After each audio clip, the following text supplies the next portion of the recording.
कर्ज के बोझ से अमेरिका की भी बच गई है पुंगी। क्या करेंगे बाइडन? पाकिस्तान की तरह क्या अमेरिका भी हो जाएगा दिवालिया? भारत बनेगा अमेरिकी अर्थव्यवस्था का खेवनहार, उसका करेगा बेड़ा पार। अमेरिकी उप विदेश मंत्री के भारत दौरे का मतलब क्या? भारत को कौन सा तगड़ा ऑफर देने वाला है अमेरिका? क्या अमेरिका का ऑफर भारत रूस के संबंधों में डाल देगा दरार? दोस्तों, दुनिया में मंदी का जो दौर चल रहा है उसकी मार से सुपर पावर अमेरिका भी अछूता नहीं है। वो भी कर्ज के बोझ तले दबा हुआ है। पाकिस्तान की तरह उसे भी दिवालिया होने का डर सता रहा है। अपनी बादशाहत जाने की चिंता उसे दिन रात खाई जा रही है। लिहाजा अब उसने एक तगड़ी रणनीति बनाई है, ऐसी रणनीति जिसका आधार हिंदुस्तान है। दोस्तों, यहाँ सवाल उठता है कि आखिर हिंदुस्तान को आधार बनाकर अमेरिका क्या करने जा रहा है? ऐसा क्या करेगा वो जिससे उसकी अर्थव्यवस्था मजबूत होगी? क्या अमेरिका की इस चाल से भारत भी अवगत है? क्या अमेरिका की ये चाल भारत के लिए भी हितकारी है? दोस्तों, अभी हाल ही में जब रूस और यूक्रेन युद्ध में भारत पश्चिमी देशों के साथ खड़ा नहीं दिखा तो उनकी त्योरियां चढ़ गई थी। वो भारत को रूस से अलग होने की नसीहत दे रहा था, उसे अच्छे बुरे का फर्क समझा रहा था, भारत को अपने हितों की तिलांजलि देने के लिए कह रहे थे। लेकिन जब भारत ने इससे इनकार किया तो अमेरिका बाकायदा इसे लेकर गीदड़ भभकी देने तक लग गया। भारत को चीन का नाम लेकर डराने लगा था, लेकिन भारत ने भी अमेरिका को उसी की भाषा में समझा दिया। उसे बता दिया था कि भारत अपने हितों से कोई समझौता नहीं करेगा, जिसके बाद अमेरिका की अक्ल ठिकाने पर आ गई थी।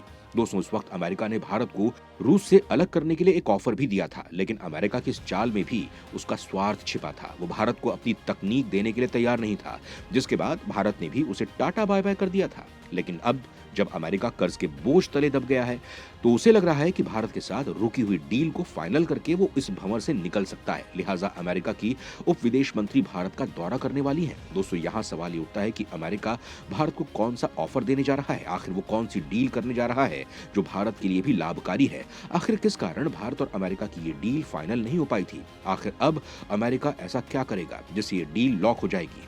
दोस्तों, अमेरिका भारत के संबंध मजबूत करना चाहता है। हाल ही में इसका ऐलान भी उसने किया था।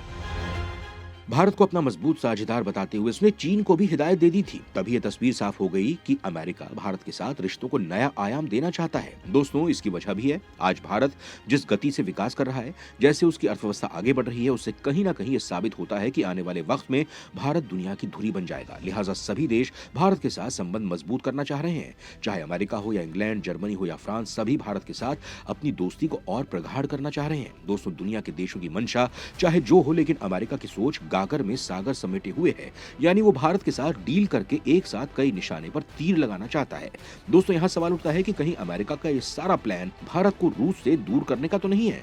क्या अमेरिका उप विदेश मंत्री का भारत द्वारा इसी ओर इशारा कर रहा है? क्या अमेरिका की इस चाल को भारत समझ पा रहा है? क्या भारत अमेरिका के साथ रूस की तर्ज पर कोई प्लान लॉक करेगा? क्या चीन को साधने के लिए भारत अमेरिका के साथ संबंधों को और बड़ा कर सकता है? क्या भारत और अमेरिका के बीच होने वाली इस डील से चीन और पाकिस्तान को टेंशन नहीं होगी? आपके इन तमाम सवालों के जवाब अब मैं देने जा रहा हूँ। दोस्तों, इन सवालों के जवाब जानने के लिए पहले आपको अमेरिका की वो मजबूरी समझनी होगी जिसके कारण उसे भारत की तरफ झुकने के लिए मजबूर होना पड़ा। कर्ज के बोझ तले दब गया है अमेरिका। क्या सुपर पावर भी हो सकता है दिवालिया? कर्ज के जाल से निकलने के लिए अमेरिका चल रहा कौन सी चाल? दोस्तों, पाकिस्तान की तरह अमेरिका में भी कर्ज को लेकर बहस छिड़ी हुई है। बस अंतर इतना है कि पाकिस्तान डिफॉल्ट होने के कगार पर है और अमेरिका नहीं। हालांकि अमेरिका पर पाकिस्तान के कई गुना ज्यादा कर्ज है। इसके बावजूद ये वैश्विक महाशक्ति सबसे बड़ी आर्थिक और सैन्य ताकत बनी हुई है। दोस्तों, सवाल उठता है कि इतना ज्यादा कर्ज होने के बाद भी पाकिस्तान की तरह अमेरिका को लेकर हल्ला क्यों नहीं मच रहा है? क्यों वहां महंगाई नहीं बढ़ रही है? क्यों वहां जरूरी चीजों की किल्लत नहीं हो रही है? दोस्तों, अमेरिकी कांग्रेस की बैठक शुरू होने के बाद इस बात पर चर्चा है कि देश की राष्ट्रीय ऋण सीमा क्या हो। अमेरिका का ट्रेजरी विभाग अगले हफ्ते तिमाही दस्तावेज जारी करेगा, जिसमें यह बताया जाएगा कि वो अगले 3 महीनों में सरकार को कैसे वित्त पोषित करने की योजना बना रहा है। दोस्तों, यहाँ सवाल उठता है कि आखिर अमेरिका पर इतना कर्ज कैसे हो गया? कैसे उसकी अर्थव्यवस्था मंदी के भंवर में फंस गई? कर्ज के इस जाल से निकलने के लिए वो क्या करने जा रहा है? दोस्तों, कोरोना के बाद से अमेरिका की अर्थव्यवस्था मंदी की मार झेल रही है। उसके कई बैंक या तो दिवालिया हो चुके हैं या फिर बंद हो चुके हैं।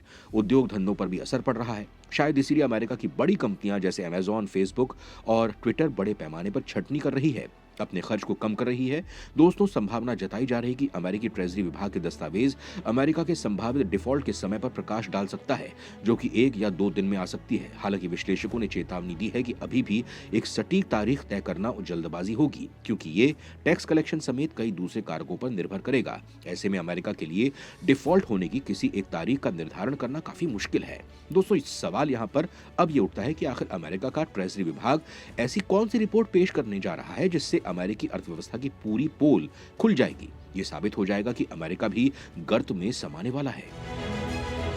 दोस्तों, अमेरिका में मार्च या अप्रैल में कांग्रेस का बजट कार्यालय वर्तमान टैक्स और खर्च कानूनों और आर्थिक पूर्वानुमानों के आधार पर वित्त वर्ष 2023 और वित्त वर्ष 2024 के लिए नए बजट अनुमान को जारी करेगा। ये अनुमान सरकारी नकदी प्रवाह का एक साफ दृष्टिकोण प्रदान करेंगे। इससे ये भी पता चल सकेगा कि ट्रेजरी कब तक अपने बिलों का भुगतान करना जारी रख सकता है। दोस्तों, आपको बता दूं कि नवंबर 2022 तक अमेरिका का कुल संघीय ऋण 31 ट्रिलियन डॉलर था। ये अमेरिका के कुल जीडीपी का 121.8% हिस्सा है। दिसंबर 2022 तक इस कर्ज को बनाए रखने के लिए अमेरिका को 210 बिलियन डॉलर खर्च करने पड़े थे। ये अमेरिका के कुल संघीय खर्च का 15% है। दोस्तों, आपको बता दूं कि पिछले 10 सालों में हर साल अमेरिका के राष्ट्रीय ऋण में वृद्धि हुई है, जिससे अमेरिका खासा परेशान है। दोस्तों, सवाल उठता है कि अमेरिका अब इस कर्ज जाल से निकलने के लिए क्या करने जा रहा है, कौन सी रणनीति अपनाने जा रहा है। क्या वो अपने रक्षा बाजार के जरिए अपने कर्ज को उतारने की तैयारी कर रहा है? क्या इसके लिए वो भारत जैसे बड़े बाजार की तलाश कर रहा है? भारत के जरिए अमेरिका उतारेगा अपना कर्ज, भारत को अपने हथियारों की खरीद का देगा ऑफर, अपने टॉप सीक्रेट हथियारों की भी कर सकता है पेशकश। दोस्तों, अमेरिका की राजनीतिक मामलों की उप विदेश मंत्री विक्टोरिया न्यूलैंड ने सांसदों से कहा है कि अमेरिका को रूसी सैन्य उपकरणों के विकल्प खोजने में भारत की मदद करने की जरूरत है और ये काम हमें करना है। न्यूलैंड ने यह टिप्पणी विदेश कार्यालय से जुड़े मुद्दों पर बातचीत के लिए भारत यात्रा से पहले की है। दोस्तों, आपको बता दूं कि न्यूलैंड 4 देशों भारत, नेपाल, श्रीलंका और कतर के 28 जनवरी से 3 फरवरी के दौरे के दौरान दिल्ली आएंगी। इसी दौरान वो भारत को अमेरिका के सौदे की जानकारी देंगी।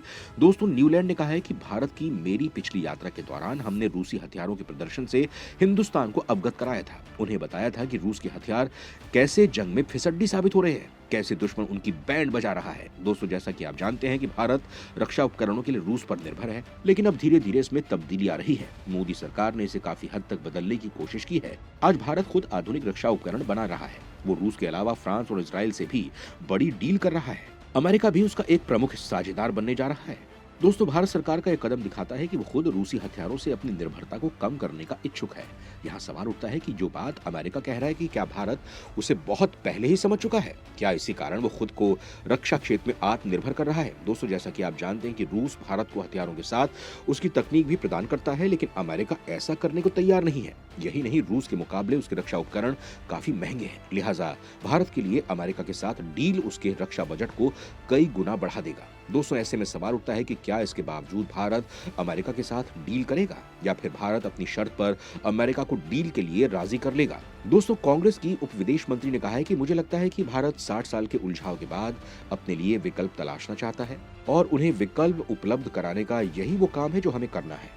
दोस्तों, न्यूलैंड ने कहा है कि भारत को रूसी हथियारों से दूर करने पर काम किया जा रहा है और मेरी अगले हफ्ते की भारत यात्रा के दौरान इस समेत अन्य मुद्दों पर बातचीत की जाएगी। दोस्तों, अमेरिकी सांसद मार्क ली ने भी अमेरिकी उप विदेश मंत्री के भारत दौरे का स्वागत किया है। उन्होंने कहा है कि मुझे लगता है कि जंग के मैदान में रूस के हथियारों ने जिस तरह का प्रदर्शन किया है उससे भारत की रुचि कम होगी। उन्होंने कहा, हम उन्हें नियमित रूप से बताने की कोशिश कर रहे हैं कि ये निर्भरताएं उन्हें और अधिक कमजोर बनाती हैं और हम ऐसा करना जारी रखेंगे। दोस्तों, यहाँ सवाल उठता है कि जो अमेरिका रूस का साथ देने के लिए भारत को आंखें दिखाता था, आखिर अब क्यों वो भारत के साथ मजबूत संबंध बढ़ाने पर जोर दे रहा है? दोस्तों, इसकी वजह है अमेरिका पर बढ़ता कर्ज, जिसमें वो बुरी तरह से जकड़ गया है। उसे भी पाकिस्तान की तरह दिवालिया होने का डर सता रहा है। लिहाजा अब वो भारत को साथ लेकर अपनी अर्थव्यवस्था की डूबती नैया को बचाना चाह रहा है।